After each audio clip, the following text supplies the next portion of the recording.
एक बार हेडमास्टर कलीराम मेरे पास आए और पूछे कि तेरा नाम क्या है। तो मैंने बोला कि मेरा नाम ओम प्रकाश है। तो फिर मास्टर साहब बोले कि क्या तू चुहेर जाति का है। तो मैंने बोला कि जी सर। तो मास्टर साहब बोले कि ऐसा कर, वो शीशम का पेड़ है ना, उस पर चढ़ जा और वहाँ से टहनियाँ तोड़ ला और पूरे स्कूल के चमका दे। तो मैंने क्या किया कि वो शीशम के पेड़ से फटाफट जो है टहनियाँ तोड़ लाया और स्कूल को साफ़ करने लगा। जैसे ही स्कूल साफ़ हो गया तो मास्टर साहब कलीराम आए और बोले कि ऐसा कर, ये जो मैदान है, फील्ड है, तुम इसको भी पूरा साफ़ कर दे। मैं साफ़ करते करते जो है मेरे चेहरे पर पूरा जो है धूल मिट्टी जम गया था। मेरे कक्षा के बाकी बच्चे लोग पढ़ रहे थे, मैं झाड़ू लगा रहा था और जो सभी बच्चे का निगाहें और हेडमास्टर साहब का निगाहें मुझी पर टिका हुआ था।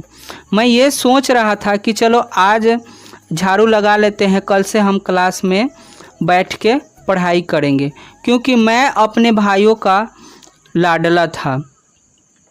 दूसरे दिन भी जब हम पढ़ने आए तो हेडमास्टर साहब फिर से मुझे झाड़ू पकड़ा दिए और बोले कैसा कर, तुम झाड़ू लगाने के लिए पूरा स्कूल को चमका दे और उसके बाद जो है मैदान को भी चमका दे। तीसरे दिन भी जब मैं क्लास में आकर बैठ गया पढ़ने के लिए तो थोड़ी देर बाद में मास्टर साहब आकर गुस्सा कर चिल्लाए और जिसके कारण मैं थर थर जो है कांपने लगा। तो एक त्यागी लड़का ने चिल्लाकर कहा कि मास्टर साहब कि उधर कोने में बैठा हुआ है वो लड़का। तभी मास्टर साहब जो है आए और मेरा गर्दन पकड़ लिए और उठाकर मुझे बरंडा में पटक दिए और चिल्लाने लगे और बोले कि जा जल्दी मैदान में झाड़ू लगा। मैं डर के मारे वही जो है 3 दिन पुराना वाला शीशम का झाड़ू लेकर और मैदान को साफ़ करने लगा। रोते रोते मैं साफ़ कर रहा था, मेरे आंसू बह रहे थे और स्कूल के खिड़की से जो मास्टर साहब और लड़के लोग मेरा तमाशा देख रहे थे।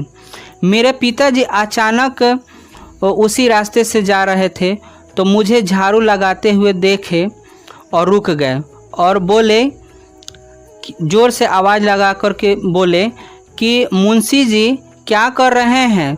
मुझे प्यार से बाबूजी मुंशी जी कहा करते थे। तो मैं बाबूजी को देखकर फफक फकर कर रोने लगा और रोते हुए मैंने बोला कि बाबूजी ये जो मास्टर साहब है ना, वो मुझे पढ़ने नहीं देते हैं, हमसे झाड़ू ही लगवाते हैं केवल। मैं हिचक हिचक कर रोते हुए अपने बात अपने पिताजी से बताया। पिताजी मेरे हाथ से झाड़ू को छीन कर फेंक दिए और वो गुस्से में आकर चिल्लाने लगे कि कौन है ये मास्टर जो हमारे लड़के से झाड़ू लगवाता है। पूरे आवाज़ के साथ मेरे पिताजी स्कूल में चिल्लाए तो उनकी आवाज़ को सुनकर हेडमास्टर सहित सभी मास्टर जो है बाहर आ गया। कलीराम हेडमास्टर ने गाली देकर पिताजी को धमकाया, लेकिन मेरा पिताजी भी डरे नहीं, उसको डटकर मुकाबला किए। मेरी माँ मेहनत बहुत करती थी। 8-10 तांगे हिंदू मुसलमान के घर ढेर तथा बैठक खाना मवेशी को बांधने की जगह में साफ़ सफाई का काम करती थी। जो उसकी माँ थी ना, वो मवेशी जहाँ बन्हाता है ना, गोबर उबर, उसी को साफ़ करने का काम करती थी। इस काम में मेरी बहन, बड़े भाई, भाभी तथा तस्वीर और जनेसर 2 भाई थे, वो भी उनमें माँ के हाथ बटाते थे। और बड़ा भाई जो है सुखबीर तगांव और वार्षिक नौकर की तरह काम करता था। मतलब मेरा बड़ा जो भाई था सुखबीर, वो नौकर के तरह कहीं जाके काम करता था।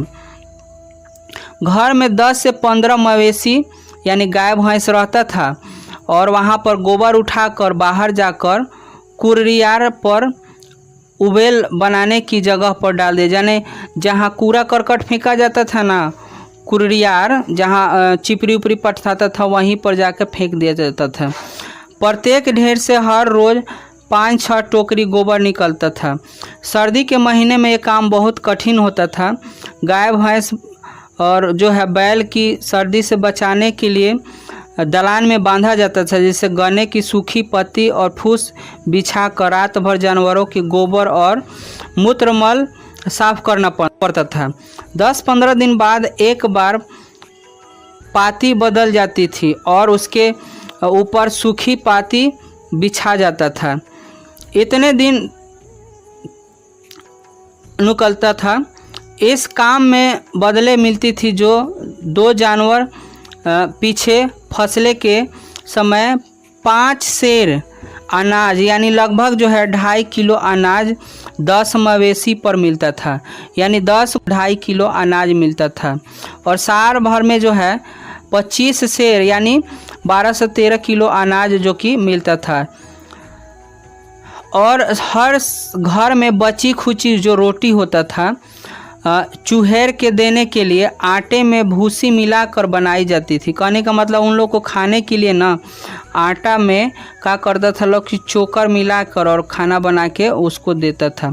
शादी ब्याह के मौके पर जब मेहमान या बारात खाना खाकर छोड़ते थे तो चूहेर दरवाजे के बाहर बड़े बड़े टोकरी लेकर बैठे रहते थे।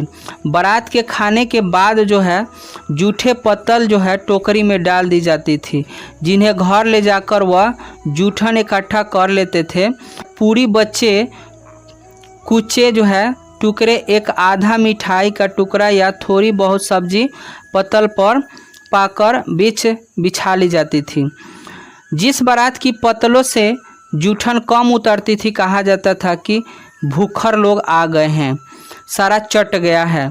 अक्सर ऐसे मौके पर बड़े बूढ़े ऐसी बारातों का जिक्र बहुत रोमांच लहजे में सुनाया करते थे कि उस बारात में इतनी जूठन भी आई कि महीने खाते रहते थे। पतलों से जो पुड़िया को इकट्ठा टुकड़े करते थे उन्हें धूप में सुखा लिया जाता था और चारपाई पर कोई कपड़ा डालकर उन्हें फैला दिया जाता था। अक्सर मुझे पहरे पर बैठाया जाता था। जो लेखक थे उनको जो है रोटी सुखाया जाता था, वहाँ पर इनको बैठाया जाता था कि देखना इसे कुछ खा ना ले। मुर्गियाँ जो है, कौवा जो है, कुत्ते आकर इसे जूठा ना कर दे या इसे खा ना जाए। तब मैं डंडा लेकर उसके पास बैठा रहता था।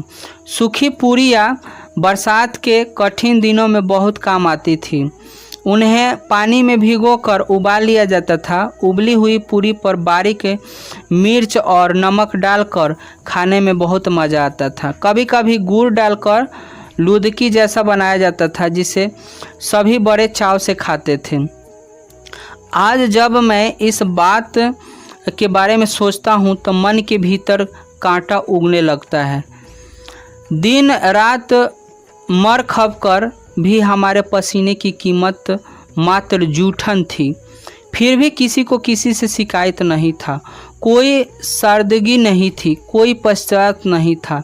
जब मैं छोटा था तो माँ के साथ जाता था तो माँ पिताजी के हाथ बटाने तागियों के खाने को देखकर अक्सर सोचा करता था कि हमें ऐसा खाना क्यों नहीं मिलता है। यानी जो बड़े बड़े लोग खाते थे वो खाना देखकर लेखक सोचता था कि हमें ऐसा खाना कब नसीब होगा। आज जब मैं सोचता हूँ कि जी मिचलने लगता है। अभी पिछले वर्ष जो है मेरे निवास पर सुखदेव सिंह त्यागी का पोता सुरेंद्र सिंह आया था, जिसे इंटरव्यू के सिलसिले में गांव से मेरा पता लेकर आया था। रात में रुका। मेरी पत्नी ने उसे यथासंभव अच्छा खाना खिलाया। खाना खाते ही वह बोला, भाभी जी आपके हाथ का तो खाना बहुत जायदेदार है, हमारे घर में तो कोई भी ऐसा खाना नहीं बना सकता है। इसकी बात सुनकर मेरी पत्नी तो खुश हुई, लेकिन मैं काफ़ी देर तक विचलित रहा। बचपन की घटनाएं मुझे याद आने लगा, खटकने लगा कि सुरेंद्र तब पैदा भी नहीं हुआ था।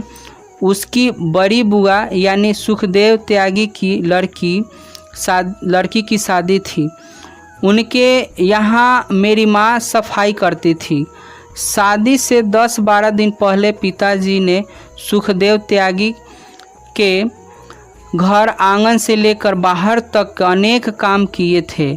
बेटी की शादी का मतलब गांव भर की इज्जत संभालना था, कहीं कोई कमी नहीं रह जाए।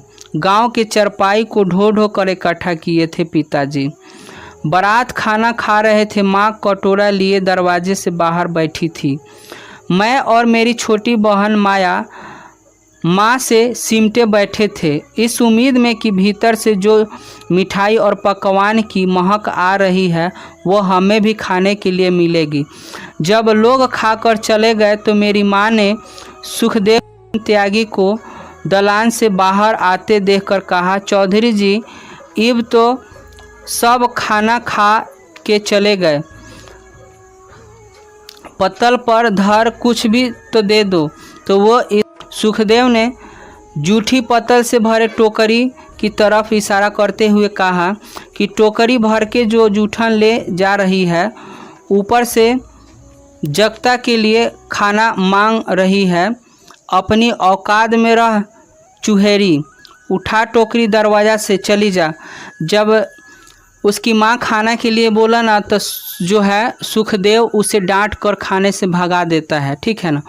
उन दिनों में जो है लेखक 9वीं क्लास में पढ़ता था। घर की आर्थिक हालत बहुत कमज़ोर थी।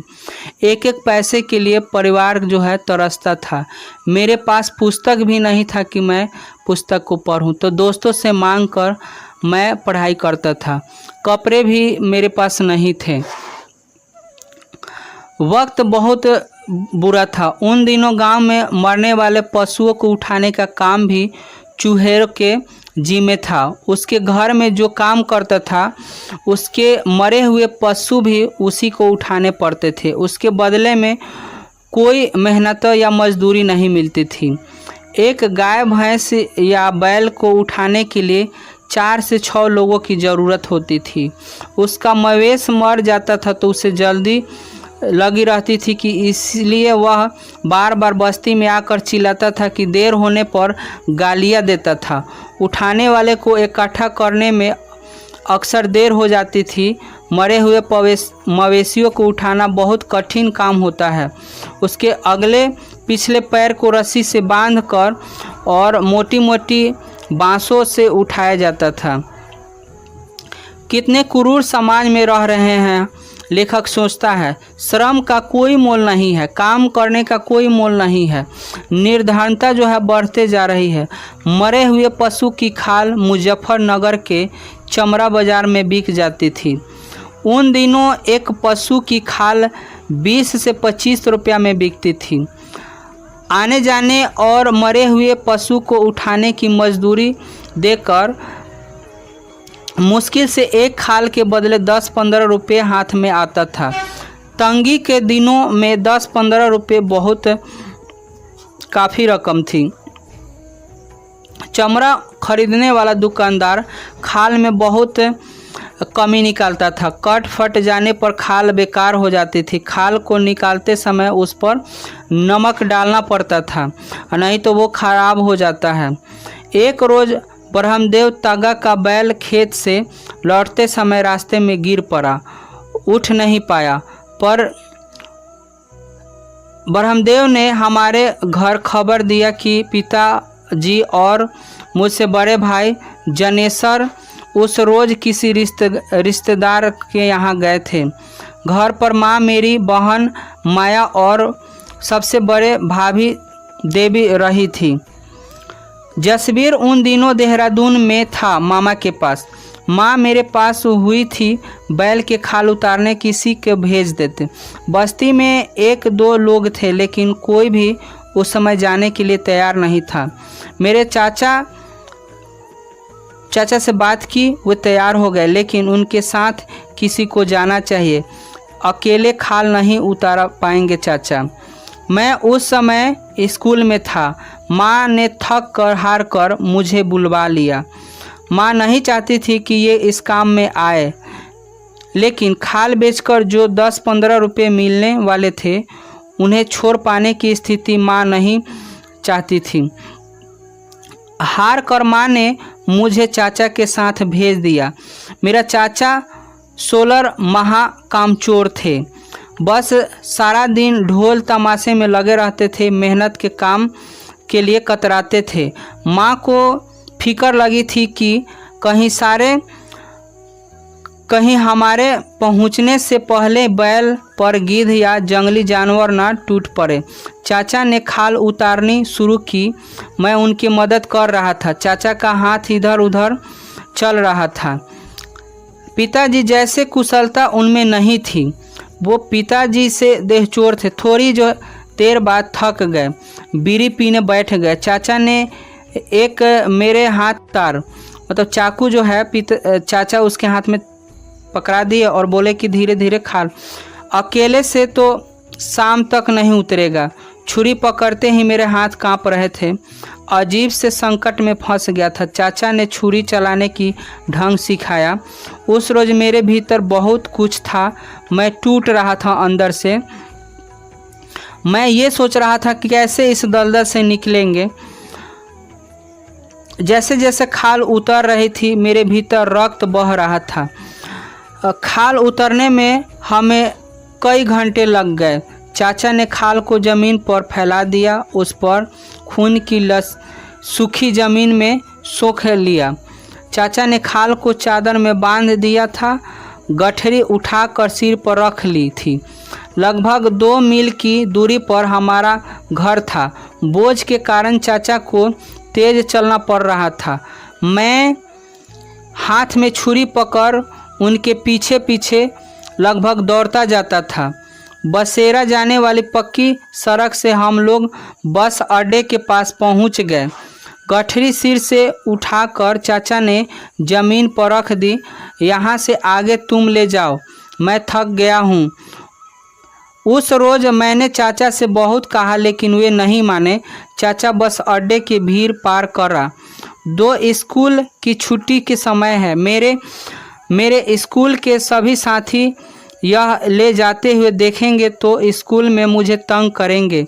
मैंने गिड़गिड़ाया, रोया, लेकिन आवाज़ में चाचा से कहा लेकिन जो है किंतु उन्हें कोई असर नहीं हुआ। गठरी उठाकर मेरे सिर पर रख दी। गठरी का वज़न मेरे वज़न से ज़्यादा था। मजबूरन उठाकर चलना पड़ा। बस अड्डे की परिचित भीड़ में उस रोज़ उस तरह से निकला।